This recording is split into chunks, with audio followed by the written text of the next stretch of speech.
gave you an extended bit of playing there because I keep getting people complaining that will you stop talking and play it more?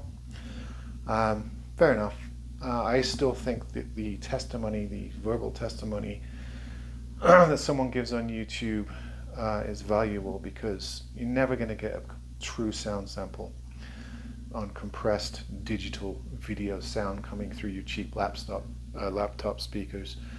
And if you've got a seasoned player or a guitar tech or a luthier that's going to give you, feedback, a testimonial about working on setting up, playing, comparing the guitars to others, that's almost more valuable than the sound sample because, as I said, there's only so much you can do.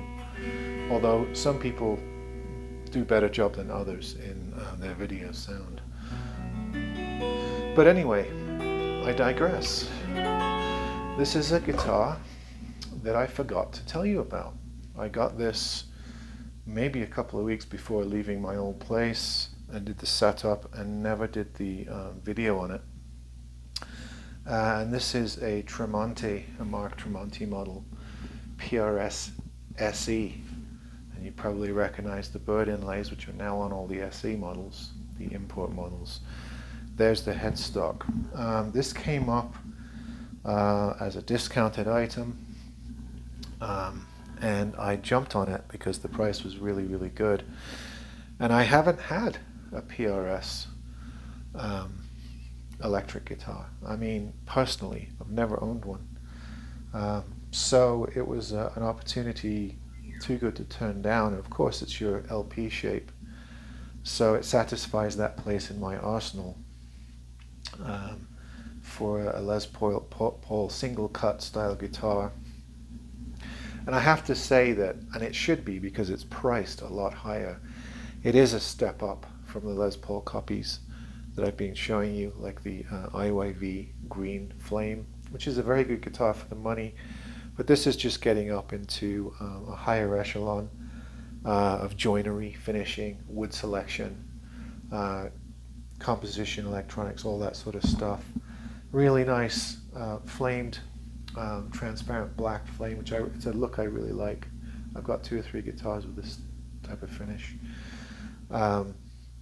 Maple capped top. I believe the body is all mahogany. Really nice chocolate rosewood with the mother of pearl bird inlays. Standard SE tuners, they seem fine. I suspect a lot of people switch out these PRS tuners for locking tuners of some sort. The tremolo is really nice, actually, on these.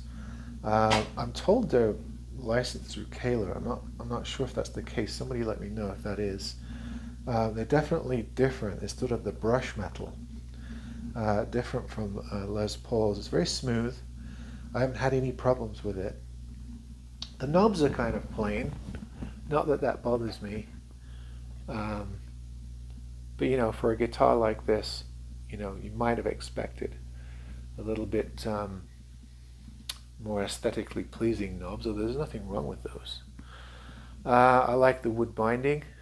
All the way in the guitar, it sets it off really, really nicely. The neck pocket or join is really comfortable to play all the way up the neck. It's got nice voiced pickups with the standard 2 humbucker 3-way switch. No push-pull on this, I don't think. Nope. And you have your graphite neck, and there's the standard PRS headstock. Very nice guitar, very comfortable to play. I've been enjoying it quite a lot. It's out of tune already.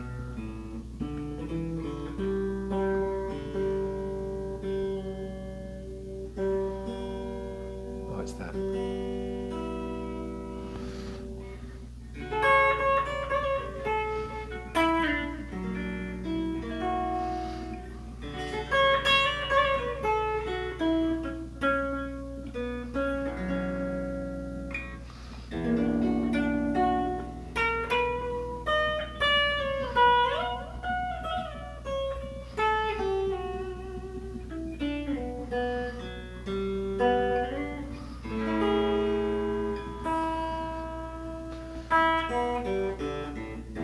It's still adjusting to the new climate here. I live by a lake, so it's a little bit more humid than my old place. But yeah, I just thought to show you this.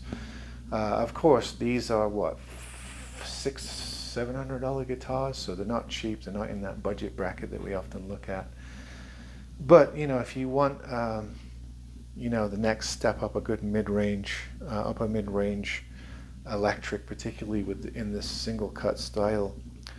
I really like the Tremonti model. I did a lot of reading up on it too, and I've watched other videos of people demonstrating and critiquing this particular model. And the consensus is that they are really nicely put together. No doubt they are inferior to the full PRS models, but for my purposes, this plays just fine. And I've met a lot of people who own SEs, and they don't see a reason to go spend the $2,000 on the full PRS model. What you get with these, particularly if you want to do a few upgrades and things, is just fine. It's kind of like going from the Sterling to the Music Man, or from Epiphone to Gibson, Squier to Fender. Often with the cheaper budget lines, they're so improved now that with a few tweaks, maybe your own pickups or you know, wiring configuration, these make just fine guitars, and there's no reason to go and spend another $1,000. Let me know what you think about that. I know PRS is very, very popular, and I'm sure that some of you have a PRS guitar, so I'd be interested to hear what you think. But yeah, this one's creeping up in my arsenal. I've got my Yamaha SG model from the 80s. I've got one of the Yamaha Reverb Store models that I like a lot. A couple of the IYV guitars that I've been showing you, an Alan Eden guitar, my Strat, and that pretty much takes care of, you know, what I need for electric guitars. 1 or 2 hollow bodies as well. I'm always on the lookout for a Telly as well, but so far nothing's quite scratched the itch on that. But as far as a single cut, I think this is about as good as you're going to get. It's not exactly a Les Paul copy, and it has a few differences, but I think for that particular style, I think it works really well. The only thing I might change is these cream pickup covers. I'd really like that to be black, or even match the brown of the binding. Yeah, that's a small thing though. Or maybe silver to match the tremolo. But other than that, I probably won't do anything about it. But yeah, it's a very, very pretty guitar. A lot nicer than it looks in the video.